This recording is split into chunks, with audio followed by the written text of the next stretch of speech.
Yo, what's going on? Yeah. We in the building, raw and uncut, man. It's the Magnificent Mac. DJ JUI, some Big Huey, man. Y'all know what it is, right? Yeah, me. Yeah.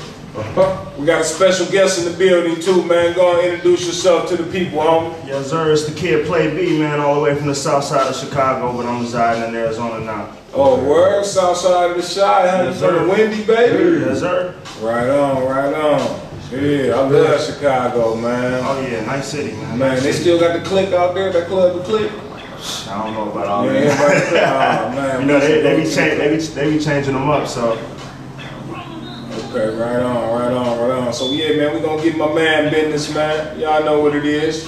Raw and Uncut, man. 7 to 9 show. It's your guy Jack the Mac, man. DJ JUI is Big Tash in the building as well. We finna go in, man, and like I said, give y'all the rawest independent hip hop in the streets all week. You dig? And out there on this Saturday evening, my people. It's your guy, the Magnificent Mac, Big Huey in the building with JUI, man. And we got special guest Play B in the building, man. Yes, sir. Hey, man, that was a heater, fam. I appreciate that, man. My track was a couple back for y'all out there. Yeah, introduce that record, man. Let them, you know what I'm saying, talk to the people about that record, man. Who produced that record, man? Man, that record right there was called Living Room, Dining Room. It was produced by this dude in Chicago named Mr. B. New, featuring my boy Dave Young singing on the hook. Right on. So, so you stay out here now, fam? Yeah, I stay out here. I live in Tempe. Oh, okay. So how long you been out here? Man, it just passed 5 years already. Oh, 5 years? Yeah, right. Don't even feel like it, man. You know Charlie West? I might have heard that name before. Might have heard that name before? Yeah, that's my guy. He out here from the Chi as well, man. Okay. Make sure y'all link up. Oh, definitely. Yeah, man. Charlie West, good dude. Yeah, good producer. Big up Charlie West. Yeah, no doubt, man. Yeah, man. So Play B, man, what you got, a record out or you working on a mixtape? I already got a mixtape out right now, The Real World Phoenix on that piff. I'm working on another one that I'm about to release in the next couple months called Jealousy. Okay, all original music? All original, man. Yeah, right on. All original. So who you got who you got any other MCs out here in man, on your record? I mess with this one talented cat, man. He actually executive producing my next project. You know, it's a mixtape, but it sounds like an album. His name 21, the producer. Oh, you rock with 21, huh? You know 21? Man, that's my dude, man. Yeah, that's right my dude, man. Yeah, man, 21, that guy. For real. You seen he was just in the studio with Dr. Dre, so. Oh, word? Yeah, I didn't know that. Yeah, he making moves on the low. On the low. That's what's up, man. Yeah. Big ups to Rocket Dollar too, man. You know what I mean? That's how I'm familiar with 21. You know, Rock is that guy out here, man. Legend, you know. Yeah. He was the first guy taking people to meet up with Dr. Dre. Oh yeah? Yeah, and get out there. He was sitting at mixing boards with DJ Quick and shit like that 10, 15 years ago, you know what I'm saying? So that's good for the city, man. So big ups to 21, man. In the live with Dre. Yeah. That's what's up. Yeah, so what y'all gonna do, man? Tell the people what y'all gonna do with them projects. Y'all gonna light the street up or what? You already know we gonna light it up, man. I mean, like I said, it's all original work, and even like my content is original. You know, I pride myself on that, just talking about subjects, issues most people don't talk about. Yeah. You know, a lot of cats out there talking about what they don't do, you know, what they got, which they really don't, so. Hey man, that's one of my biggest pet peeves in the whole music industry, period. You know what I'm saying? Like if you ain't out there living it, don't preach it. Exactly. You know what I mean? And I know you out there, you from that south side, so you're better than that gang culture. See, culture in the street, that's the one thing about being out here. The culture, it just ain't the same as it is in the Midwest. And that's what I miss about being at the crib. You know what I'm saying? But I do love it out here. Great weather, great people. You know what I'm saying? Like I said, these guys who I'm doing the show with right now, I wouldn't even know if had I not ventured out. You know what I'm saying? So you got to get out here and touch the world, touch the people, man. You never know what's out there for you. You know what I mean? So dig this, Play B, man. Talk about what's some of your musical influences, man. You know, you from the shop, man. Who you rock with? Like who? What made you want to get off into the music industry, man, and inspire to be great in this industry, man? Man, really, it was just coming up under my dad. You know, he was blasting Biggie, Jay-Z. Like Jay-Z, that's my favorite. You know. Biggie, legendary. I'm just a fan of like the East Coast hip hop, to be honest with you. And I started off like doing poetry, and then I kind of realized like, you know, it sounded good to a beat. You know, the rhyme sounded nice, so I started putting it to music, and it just took off from there. So I've been doing it since I was like 13. Okay, man, did that. Yeah, my man Charlie West, he was doing the poetry night out there, out at the House of Blues out there. Were you familiar with that event that was being thrown out there? Yeah, he was hosting that joint, man. So I'm gonna have to make sure y'all somehow get a chance to plug up. Keep from the shot, definitely. You know, that's family. You on the Facebook joint or what? Yeah, man. You can look up my fan page, Play B. You can look it up at Life of a Play B, Facebook.com/Life of a Play B. Okay, dig that. So dig, man, you know, like I say, you told the people before that you've been rocking with 21, man. Yeah, that's my dude, man. I love it. Big thing, man. You know what I'm saying? That's a real good plug. Yeah. And so what y'all been working on lately, fam? Like I said, man, we're working on a project right now called Jealousy. He executive producing it. I think he produced like 4 cuts on there. I pretty much just got like one more song to finish, and then I'm all wrapped up with it, so that probably will be done like this week, and I'm just trying to think about how to effectively put it out, you know. Right on. You got some cool marketing schemes and things. Yeah, I'm trying to do that because, you know, I like the way a lot of these cats introducing their albums, like how J. Cole did his stuff. I like the way Drizzy just dropped the stuff out of nowhere. Yeah. So I think the game, you know, it's in a good spot because it's not going with the traditional mode of advertising the album for a couple months and then, you know, putting it out. People getting a little bit creative. I like that. So explain this though, because you know those guys pretty much had a name for themselves. Yeah, they on. In order to do, you know, to be able to do something like that. So what about somebody like, you know, an independent artist like yourself, the J. Wu, man, you know what I mean, guys out here grinding, right? You know what I'm saying? What's some good marketing schemes you can give the people, man, and inspiring artists out there, man? What you think? I actually have this cool little idea, you know, and I'm showing love by even sharing this. I was kind of keeping it on the low. And she's right though, them cats already known, so they could afford to, you know, they could drop a project out of nowhere. But for instance, like, you know, we just had the Super Bowl out here, what, about a month ago, 3 weeks? True. So, you know, I was sitting with my barber, shout out to him. And I was like, man, you know, a lot of cats that come up to you on the street, they'll hand you a CD and be like, check me out. But you know, if you get that CD, what you gonna do with it? You either gonna throw it in the trash or you never gonna listen to it.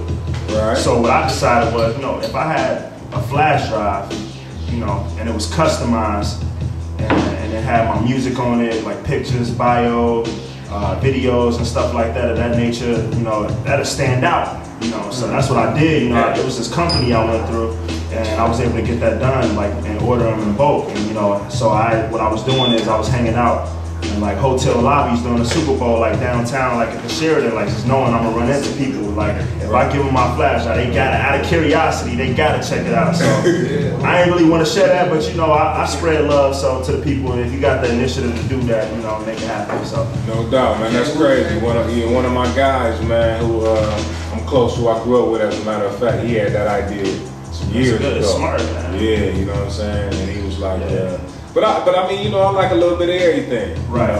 You know, you gotta get out. You definitely got to get out there and touch the people. Exactly. You know, and that's what's cool about the situation of music now. You know, you actually can really get with people. You can email people. Like back in the day, you couldn't do none of that. Yeah, I see the industry getting real personable. A lot of people really starting to, you know, connect with their fans, and I'm liking the way that's going. It's all about being intimate these days. So yeah.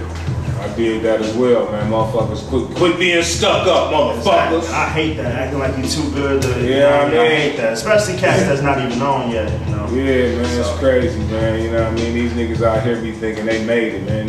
Nigga, everybody ain't, nigga, we made it. Everybody ain't Drake, man.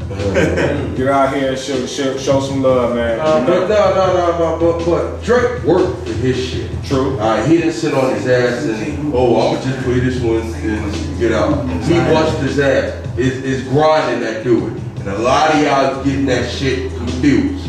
You really getting it confused by thinking that you can, you know, not do what we used to do back in the day. We used to take a trunk in our car. That's how Wu-Tang got started. Right. See, that's how Wu-Tang got started. The trunk in the car, going from city to city, even flying over the country, to get that brand. And now, one of the hottest hip-hop groups in the world, period, right now. I mean, if you ask a lot of people that say when it comes to groups, hip-hop groups, Wu-Tang is probably #1. Yeah, I have to say, I mean, yeah. There's a lot of groups I love, and I don't like to put ratings on nothing, you know what I mean? I'm that type of dude. I don't like to rate, because, you know, my numbers, you know, shit, I wake up today, I like this. Some of that corny shit on the radio I did, you know what I mean? I catch myself singing it. It's a place for it all, man. You know, I hear a lot of cats like they're bash people like the Migos and different people like that. And like, I be like, man, you gotta understand, like, it's a time and a place for all of that. Like, these people like that are not meant to be riding. You know, if you're trying to get deep, you're not gonna listen to them. But if you're in a club, you know, you want to turn up, that's another story. I'm telling people, like, hip hop. Yeah, we've grown to a level where we got like different subgenres of hip hop. It's not just about, you know, being lyrical. And a lot of people don't get that. And I think that's what's wrong with hip hop. So I'm glad you said that, fam, because the Migos, I rock with them. You know why? I like the Migos because they came with the original style, just like when Das Effects hit back in the day. You know what I'm saying? Yeah. You know, that's what I don't like. Everybody trying to be the same now. I hate that. You know what I'm saying? So Migos, big up to, you know, big ups to them, man. Like they came out with their original style. Now they got niggas rapping like that on all their little verses and shit. It's crazy, man. But then, like, back to what you were saying, Play B, as far as the different genres of music, I think that's what's wrong with the hip hop industry right now. We can't put everything under the same umbrella. Because if you look at all the other genres, they got different rock, like alternative rock, heavy metal. You know, we got that too, but a lot of people don't realize it's a place for everything. You know, place for everything. We like the only like genre that kind of just, you know, hate. If you look at them country artists, you know, they support each other. So. And one more thing. Yeah. Hip hop is the only genre that has an age limit, and I don't know why. That's right. It should. That's true. It should. But I think it's changing. Music dope. It's slowly changing. Motherfuckers want to hear good records now. Like, man, the record dope, fuck how old you is. Right. Just make the music dope. Right. Because a lot of the greats in their mid-40s right now. And, you know, we got hip-hop fans that, you know, they've been listening to it forever. These people grown, so that don't mean they stopped listening to hip-hop. So I think it's slowly shifting, it's moving in the right direction. Yeah, it's always the generation, you know, it's always the generation that changes. And then, you know, we're not always gonna like, you know, just like my parents didn't always like the stuff I was listening to. You know what I'm saying? And it goes back, so you know, so it's definitely a historic fact. But we gotta, you know, open that communication to the young and the old and get that wilderness syndrome mentality out of hip hop. Man, they destroyed us, didn't they, with that shit? That Willie Lynch shit was real. You know what I mean? We still can't get it together. We still can't come together, man. Yeah. We can't. It's crazy, right? Crabs in the barrel mentality. Man. Everybody want to be on top, but it's enough for everybody to eat. Right, together. Yeah. Hey, man, so dig this here, man. You know, I know we gonna get with Jay Wu, get in this business as well. We're gonna go a little step further with the interviews. But right now, fam, I want you to introduce that new record that you brought up here, man, that you personally handed off to DJ J.U. Ice, you know what I mean? It's the first time the world hearing this right now, man. This record that's about to get played is called Void.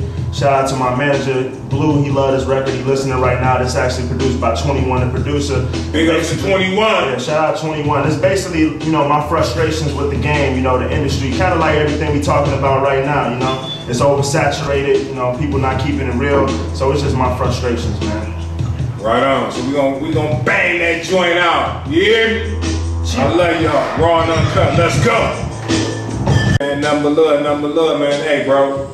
Dope record. Yeah, you like that? Yeah, man. Appreciate Dope it. record. Thank you. Appreciate it. It felt good. Everything about it was good. The production was good. The recording was good. The motherfucking record felt good, man. Thank you, man. Yeah. That's what's up, man. Let's go. Yeah. What you think, J.U.I.? Oh man, I was enjoying it because, you know, me, you know, I'm like this. It's like, if you don't hit me within the first 3 seconds, on to the next one, on to the next one, But when it came out the gate, I'm like, oh, okay. I'm feeling it, you know. Oh yeah, that's what I'm talking about. Appreciate that. It's good to see the fruits of your labor. Yeah, man, that's what's up, man. No doubt. Keep on doing, you know, keep doing you, man. That's all I said, man. Real shit, man. And dog, how did you meet 21, bro? Tell people how you met 21. Me and 21 worked together, and then I found out, you know, he do music and all that. So anytime it's a producer, I definitely got to check it out. Artists can never have too many beats. So, you know, he real humble, and he didn't work with like a couple people in the game. You know, I'm like, man, dude, you work with Dr. Dre. Like, I be telling everybody I was, you know, fooling with Dre, but he humble. I like that about him. You know, he good people. So. Right on. So y'all started out just working together, man? Yeah, started out just working together, and then finally we was able to get into the lab and, you know, do something. So yeah, that's what's up, man. See how God works. So God had that in store for you, man. All the way from Chicago, you know what I mean? You get out here and meet somebody like 21, man, that y'all can build together on the same level of music, man. Yeah, it's a great thing, yeah. All right, man. We'll dig this here, man. Like I say, you know, we're gonna let you go, fam. But now you can stick around.